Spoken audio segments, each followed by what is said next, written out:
YouTubers, so today I'm stripping down the 175 a little bit just to see if I can diagnose what's been going on with it.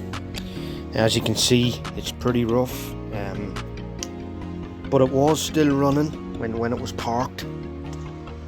I had trouble getting the right bolt, right socket to take the spark plug out, but so I had to break the top off the spark plug and just use a normal socket. So I will be replacing the spark plugs anyway.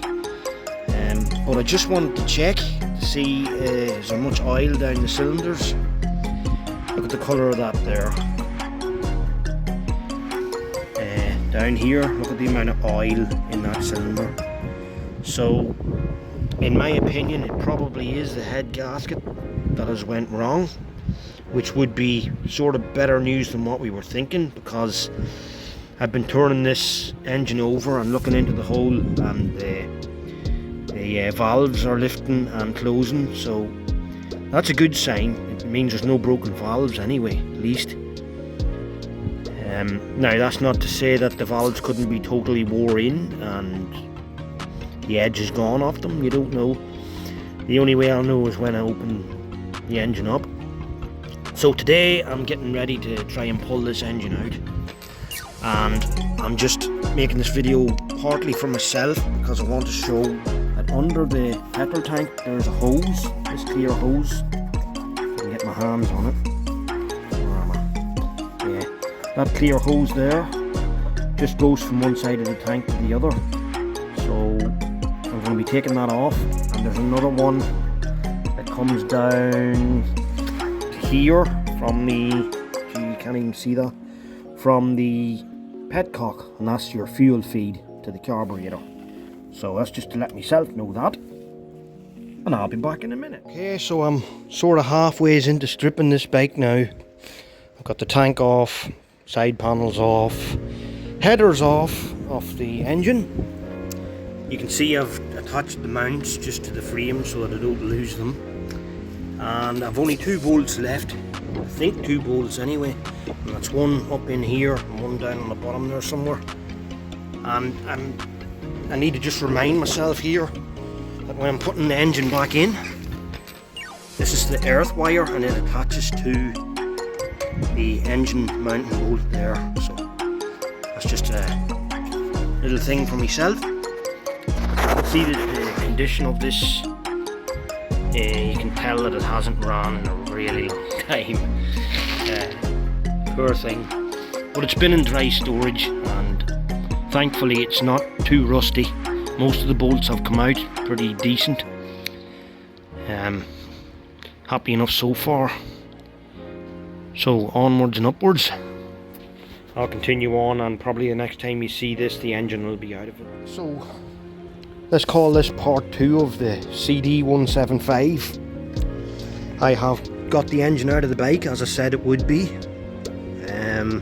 You'll see that I've hung all of the bits belonging to it on the frame so that I don't lose anything. I've left that panel there. I'm going to tape them 2 screws to that. There's that piece there. That piece there goes up in behind the sprocket, and those 2 screws goes into it. That's that. Right, the oil bung was stuck, and I got at it with the heat for a good while, and somebody had already had a real good go at this at one stage trying to get it out. You can see the gouges from the chisels and stuff, and I heated and heated at it, and eventually by trying to tighten it a little bit first and then trying to reverse it, I managed to get it out. So that's the first time the oil's been drained in about 30 years. Believe it or not. There's the oil,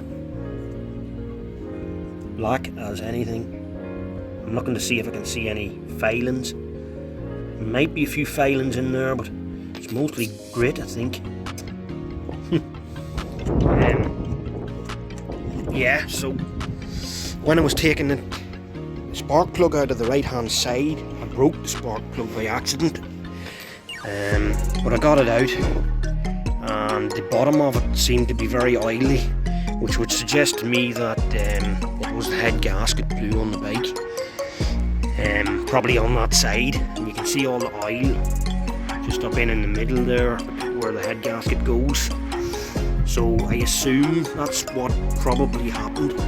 I won't know until I strip down the rest of the engine, the head, and I'll check the valves and I'll check everything then.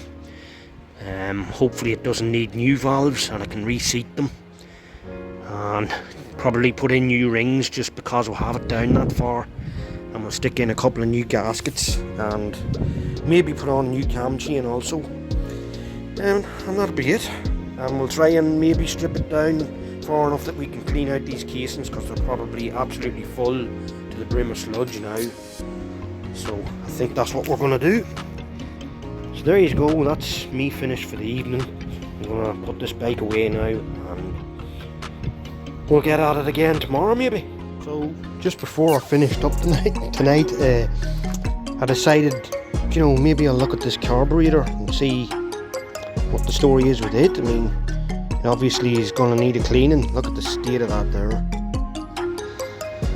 So I decided I'd open it up. Wait till you see this. I hope you don't mind if I put you down a little second. I just open it. Give me a second.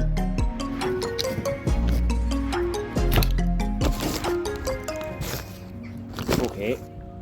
So I pulled the thing off the bowl, right? I'm going to take the bowl off now. You're expecting a mess, because remember what the fuel tank was like. Wait till you see this for cleanliness. Look at how clean that is. Can you believe that?